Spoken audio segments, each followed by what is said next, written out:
Ashamaa harka fuunee maatiin haaromsaa teek akkam jirtu. Chaanalichaaf haaraa yoo taatan salphistanii sabiskiraayib gochuun maatii akkanaaf taatan kabajaan isin gaafadha.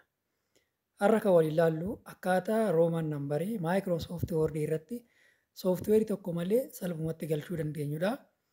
Baay'een keenya riisarchis ta'ee piroopoozaalaa dookumantiiwwan garaagaraa erga xumurreen booda kan nu barbaachisu warreen chaapterii tokko ol ta'an rooman nambarii fi sanaa gadi ammoo arabik nambarii yookaan tokko lama sadii jennee akka galchinu beekamaadha.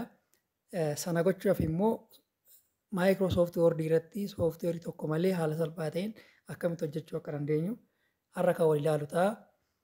Amma osoo yeroon gubiin salphumatti gara viidiyoo keenya jalqabnaa jechuudha. Jalqaba irratti dookumantii hojjetamu sana jechuudha kuni erga xumurree akkanatti haala kanaan qopheeffannee booda gara peejii kafar peejii irratti jalqaba irra bu'uudhaan hoom peejii jala seennaa jechuudha. Gubbaarraa hoomii erga seennee booda ishee kana tuqnaa jechuudha. Ishee kana gaafa tuqnu mallattoon kun irratti nu bahaa.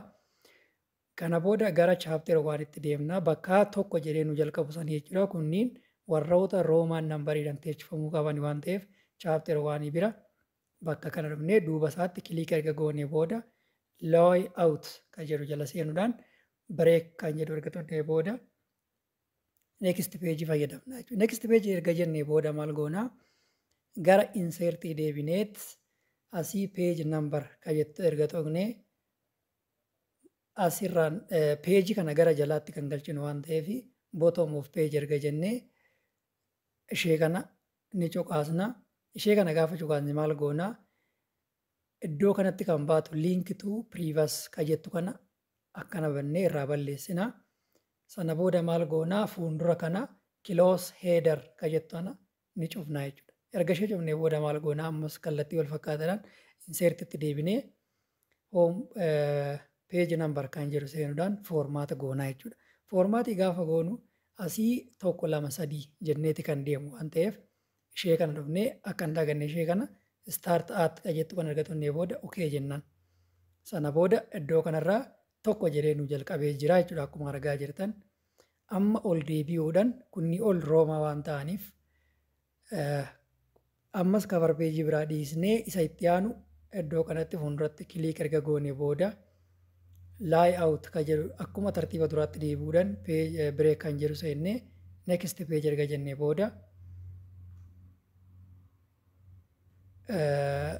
gara insertitti deebinaa. Insertii erga seennee booda peeji nambar kan jedhu seenuudhaan ammas bootomii tunnee ishee kana erga filanneen booda akkuma jalqaba irraa balleessinetti link to previous kan jettu kana yeroo tokko inni tuqnaa. Sana booda irra nu badee jira jechuudha. Fuulduraan ammas close header erga jedhu erga cufneen booda insertitti deebi'uudhaan peeji nambar kan jettu erga tuqnee booda maal goonaa foormaatii goona. Inni kun immoo warroota rooman nambariidhaan teechifama waan ta'eef ishee as tokko lama sadii jetteertu kana tuquudhaan roomaan nambarii kanarra ni cufaasna yeroo tokkoof gadi bu'uudhaan start at kan jedhu tuquudhaan okee erga jennee booda haala kanaan tokko lama jedhee rooman nambariidhaan nu teechisaa jira jechuudha akkuma argaa jirtan. Jalqabna booda ol deebi'uudhaan maal goonaa gara kafar peejiitti deebina. Kafar peejii irraa peejiin baduu qaba akkuma beekamu iddoo kanatti inni mul'ataa jira tokko jedhee jira waan ta'eef peejii nambariin hin barbaachisu kafarii irratti. Saniif maal goona dirqama irraa balleessuudhaaf ishee kana kiliik erga goonee raawwannee booda peeji nambar kan jedhu tuquudhaan remove page jennaan jechuudha. Remove page gaafa jenne kallattumaan irraa badee jira jechuudha. Amma isteeppiin numaa kan nuuf inni ishee mallattoolee asirratti baatee jirtu kana dirqama irraa balleessuun nurra jiraata waan ta'eef maal goonaa gara hoomitti deebina. Hoomitti deebinee akkuma jalqaba bannee turre ishee kana yeroo tokko kiliik gaafa goone irraa nu badee jira jechuudha. Kanaaf walumaa galatti kafar peejii irraa peejiin akkuma argaa jirtan irraa badee jira. Kan itti aanu rooman nambar 1 jedhee jira.